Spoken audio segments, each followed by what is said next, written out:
మనకు జాతీయ పండుగల్లో మనకు వచ్చేసి మనం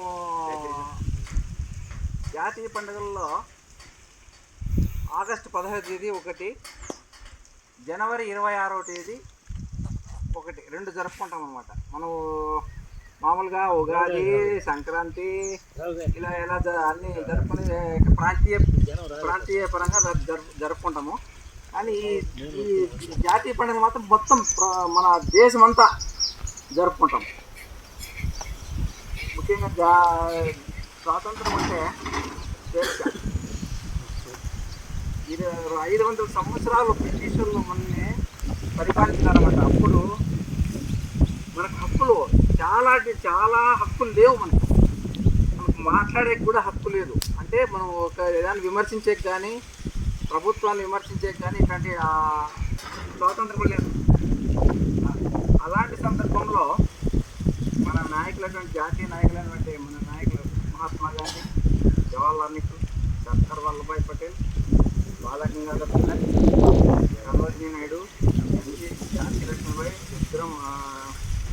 రుద్రమదేవి, అనేకమైనటువంటి నాయకులు చాలామంది ప్రాణాలు అర్పించిన చాలామంది తెలియదు మనకు. చరిత్రలో చూస్తే చాలామంది ప్రాణాలు అర్పించి వాళ్ళ స్వాతంత్రం కోసం పోరాడినారు. ఇలాంటి స్వాతంత్రం మనకు అప్పుడు మనం ఉండింటే మనకు తెలిసేదనమాట మనం ఎటువంటి గట్టు పరిస్థితుల్లో ఉన్నామో. కానీ ఇప్పుడు మనకు తెలియదు. ఇప్పుడు ఎట్లుందంటే మనం ఏమైనా సంపాదించుకోవచ్చు, ఎంతైనా ఆస్తి సంపాదించుకోవచ్చు, తర్వాత మాట్లాడచ్చు, ఎవరు ఏ మతాన్నైనా స్వీకరించవచ్చు, ఇవన్నీ ఉన్నాయన్నమాట. అప్పుడైతే అలాంటివి లేవు. మనం ఆస్తి సంపాదించుకోవాలన్నా కూడా గవర్నమెంట్ అనుమతి కావాలా. మనం ఏదైనా ఏదైనా చేయాలన్నా కూడా చేయాలన్నా కూడా గవర్నమెంట్ అనుమతి కావాలా. వాళ్ళ యొక్క నిరంకుశ పాలనని చాలామంది చూసినారు మా అప్పట్లో. కాబట్టి ఈ స్వాతంత్రం వచ్చిన తర్వాత మనము స్వేచ్ఛగా జీవించగలుగుతున్నాం. మనకి మనకు వాక్ స్వాతంత్రం అయితే, మత స్వాతంత్రము, ఆర్థిక స్వాతంత్రము, ఇలాంటివన్నీ మనకు సంక్రమించినాయి అన్నమాట. ఇంతటితో నా ముగిస్తున్నాను.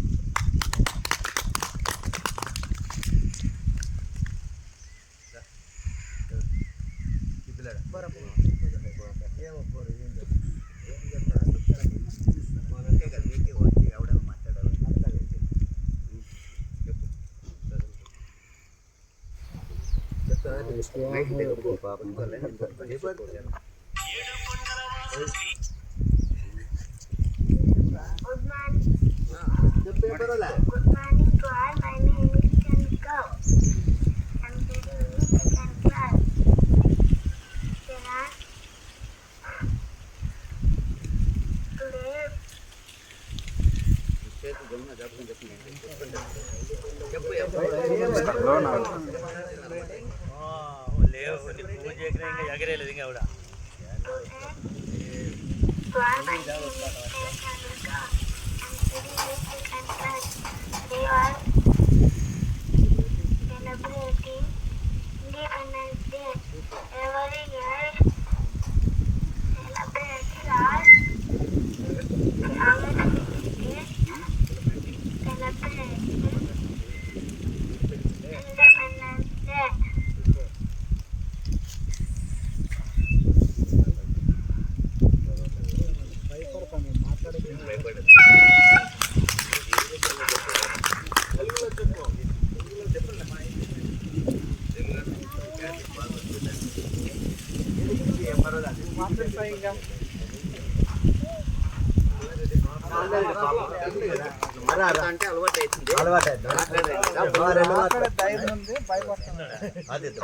ఎవరన్నా స్విచ్ ఇచ్చేవాళ్ళంటే వచ్చి స్వేచ్ఛగా స్విచ్ ఇవ్వచ్చు. ఇది కూడా స్వతంత్ర హక్కు మాదిరి అని భావించి ఇవ్వచ్చు. రాండి, దయచేసి స్విచ్ ఇద్దరు ఎవరు సిగ్గుపడొద్దండి. ఇది మనకి గణ స్వతంత్ర దినోత్సవం కాబట్టి రండి, దయచేసి రండి. మాట్లాడుతుంటే మీకు కూడా అనుభవం వస్తుంది. ఎక్కడన్నా కానీ మాట్లాడే హక్కు ఉంటుంది. ఎక్కడ పోయినా రండి, దయచేసి రండి, స్విచ్ ఇవ్వండి.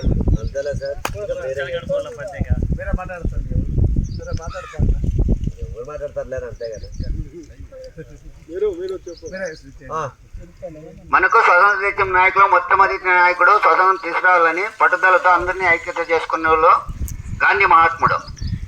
మహాత్మా గాంధీ స్వతంత్రం కోసము అందరినీ ఐక్యతతో పోరాడి మన దేశానికి స్వతంత్రం తెచ్చాడు. అందరినీ కలుపుకొని మన దేశ నాయకుల్ని. వాళ్ళలో దేశ నాయకుల్లో సుభాష్ చంద్రబోస్, బాలగంగాధర్ తిలక్, సర్దార్ వల్లభాయ్ పటేల్, ఝాన్సీ లక్ష్మీబాయి, రుద్రం దేవి, అల్లూరి సీతారామరాజు, ఇట్లాంటి వాళ్ళంతా ప్రాణాలను త్యాగర్పించి మనకు స్వతంత్రం తీసుకొచ్చినారు. స్వతంత్ర దేశ నాయకులందరికీ ఒక్కసారి మనము జోహార్లు చెప్పండి. జోహార్లు. బాలగంగాధర్ తిలక్కే, గాంధీ మహాత్ముకే, సర్దార్ వల్లభాయ్ పటేల్కే, ఝాన్సీ లక్ష్మీబాయికే, రుద్రం దేవికే తెచ్చి స్వతంత్రము మన ఇందిరాగాంధీకినో మన ఎవరికి ఈ బాబాసాహెబ్ అంబేద్కర్కి ఇచ్చినారనమాట. వీళ్ళు అంతా పెద్ద ఇది రాజ్యాంగం గురించి ఇట్లా చేయాలని. ఆ రోజు నుండి మనకి స్వతంత్ర హక్కు అట్లనే నడుస్తూనే ఉంది. ఎక్కడ పోయినా స్వతంత్రం ఉంది మనకి. అప్పుడు వచ్చేసి వాళ్ళు ఎక్కువ ఉంటే కొలిచే వాళ్ళు ఇంట్లో. నీ దగ్గర 10,000 రూపాయలు ఉన్నాయనుకో, నీకు 10,000 రూపాయలే ఉండాలి. 10 ఎకరాలు భూమి దానికి 10 ఎకరాలే ఉండాలి. 50 ఎకరాలు 20 ఎకరాలు కొనేకి లేదు. కొంటే అప్పుడు ఏం చేసేదంటే వాళ్ళు ఇంగ్లీష్ వాళ్ళు తీసుకొని తిరిగి వాళ్ళు స్వాధీనంలో పెట్టుకునేవాళ్ళు. అట్లా లేకుండా ఇప్పుడు మీకు స్వతంత్ర హక్కు వచ్చింది కాబట్టి ఎంతైనా సంపాదన చేసుకోవచ్చు, ఎంతైనా ఇది చేసుకోవచ్చు ధర్మంగా, నీట్గా. అదే మనకి స్వతంత్ర హక్కు అంటే ధర్మంతో.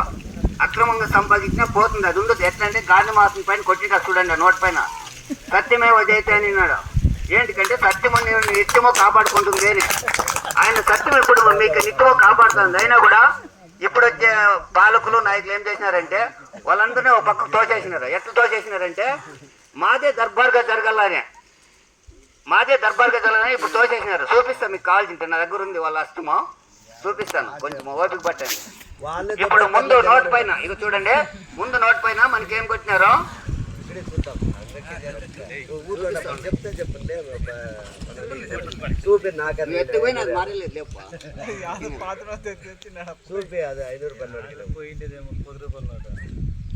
ఇక చూడండి.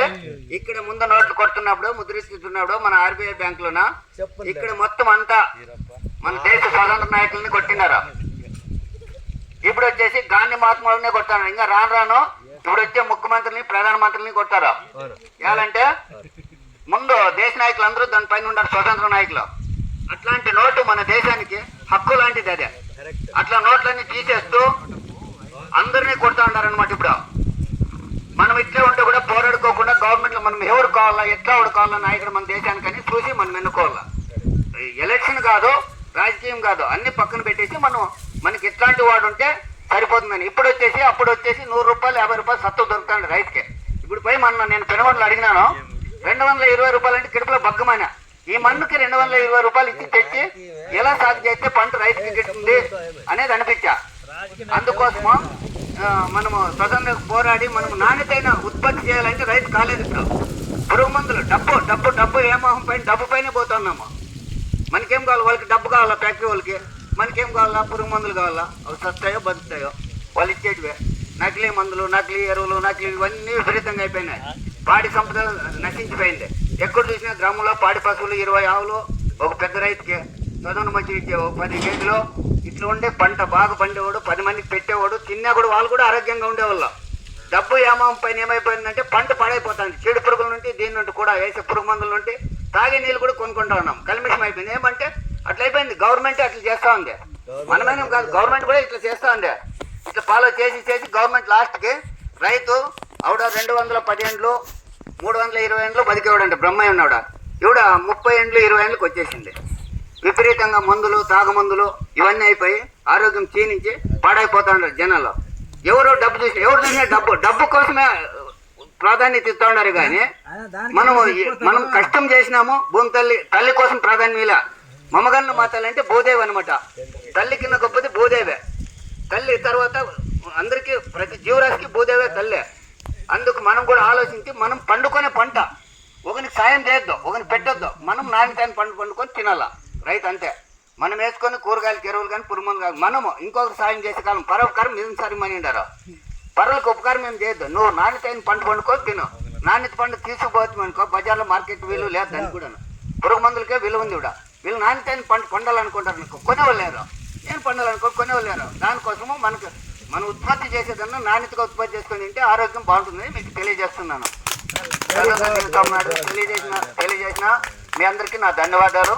విన్నందుకు సంతోషంగా ఉంది. మీరు కూడా వచ్చి మాట్లాడించుగా కోరుతున్నాను. ఇంకో సూచన ఏమంటే ఇప్పుడు చచ్చిపోతే బిర్యానీ పెళ్లి చేసుకుంటే బాగుంటుంది. అది